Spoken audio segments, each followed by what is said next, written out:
Fangaratsotra ny vehivavy dia ararao tianao izany efa fantatrao vizitsy andao satria babonao. Dans la plupart des foyers malagasy, c'est l'homme qui est en théorie le chef de la maison. Ce n'est plus le cas car en pratique, c'est la femme qui exécute et qui dirige tout. Elle gère d'abord les finances et tout ce qui est en rapport avec la maison, telles que les tâches ménagères, le travail, les courses, bien encore l'éducation des enfants. Cela implique des lourdes charges morales, comme dans toutes les sociétés à travers le monde. Mais les femmes malagasy sont particulièrement fortes. Il est bien de savoir que la société malagasse d'antan a été caractérisée par le fait qu'on a considéré les femmes comme des meubles fragiles ou bien encore des fanakamale ou aussi des décorations de la maison ou ravakuntukachan.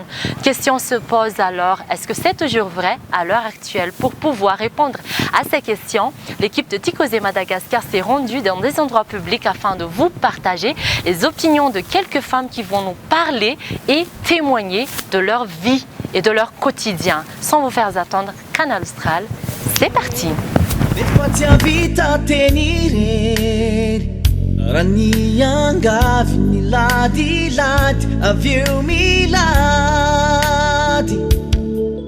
À Madagascar, les femmes qui font un métier qui est typiquement réservé aux hommes, il y en a beaucoup.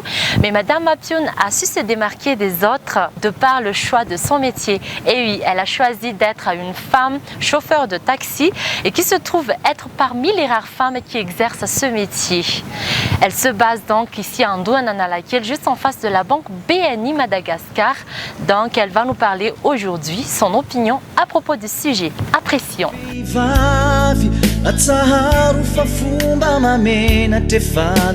Zay mipiaraka vina miankonana sady miasa moa zany hoe miavaka kely amin'ny fiarahamonina hoe taxi asan-dehilahy tsy voatery lehilahy ihany ny afaka misahana na hoe mahavita an'izay asa amina taxi zay. Eo anatrehany ankohonako indray zanako dia tena falo mihitsy mieritreritra hoe nenay mitondra taxi na any am-pianarana ary ny ankizy dia gaga mihitsy mpiara-mianatra aminy sao dia mba famatika izany profession mairana zany ankizy. Mahafinaritra ilay izy zany eo anatrehany fiarahamonina sy ny ankohonana ny tia ampiasana koa moa mahafinaritra raha teo. Tsy dia misy elanelana be hoe amin'ny maha hoe lehilahy daholo mpiara-miasa amin'ny tena koa moa tsy miolana amin'izareo fa miezaka hoe manaraka ritmana lehilahy. Voalohany indrindra aloha safidianako anao an'ilay asana taxi tiako ilay mitondra tomobila ary efa fitiavana hatramin'ny fahakely fitiavana fiara.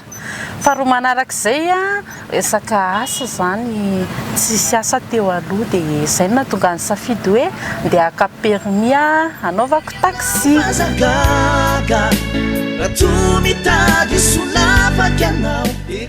Tena fahatsiarovana nanamarika hatramin'izay nanaovako an'ity asa ity tondrako zanako farany, zanako fahatelo zany. 5 volana kibo ny zanako mbola niasa ty foana. Nateraka ilay zanako 3 volana zany hoe congé de maternité 3 mois dia verina niasa indray. Zay zany hitako hoe tena souvenir be hoe tsy adiniko mihitsy hatramin'izay nanaovako an'ity asa ity.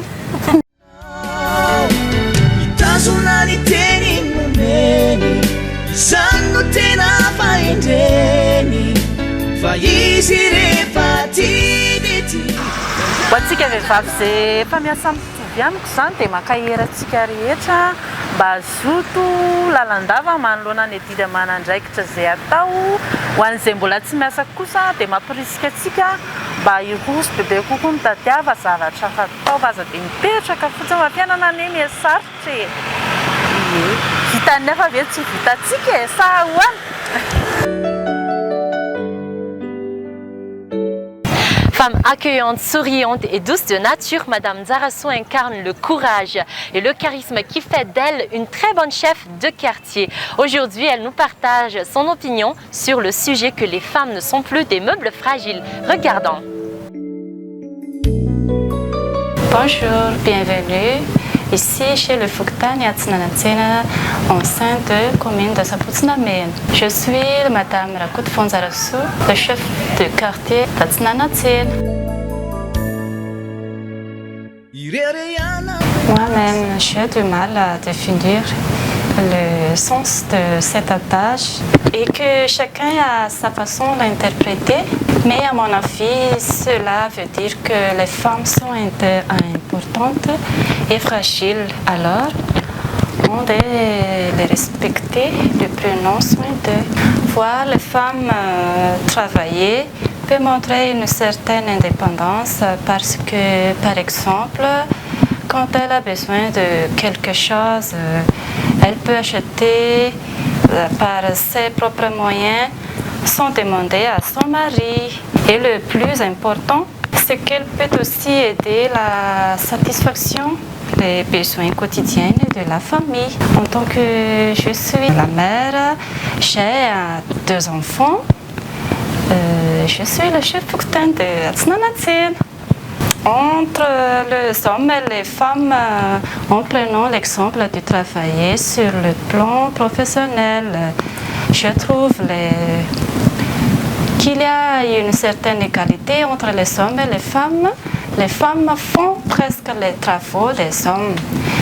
Exemple, les travaux de bureau, ainsi que les travaux de militaire, etc., etc. Ny fahalemena zay tokony afenina vao maikadera raha sy mpanefa no manao.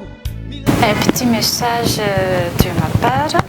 J'invite toutes les femmes malgré les pressions de prendre les responsabilités de ce soir dans la vie familiale, au général d'avoir l'audace de lutter contre la violence morale ou physique, sans oublier les femmes malgaches qui ne savent pas encore leurs droits et montrent beaucoup plus réticentes à demander leur protection. Je vous remercie. Soyons saints bénis. Le marché de Zoma ou marché d'Analakel est un lieu d'approvisionnement pour tous les quartiers avoisinants, voire toute la capitale. C'est un carrefour aux fruits et légumes frais. 6 jours sur 7, à partir de 4 h du matin, Gina quitte déjà sa maison pour aller travailler ici à Analakel. On trouve donc chez elle du pois du Cap, des petits pois, de pois de Bambara et bien encore des haricots. Aujourd'hui, elle est très fière et contente de nous partager ses expériences en tant que femme. Apprécions.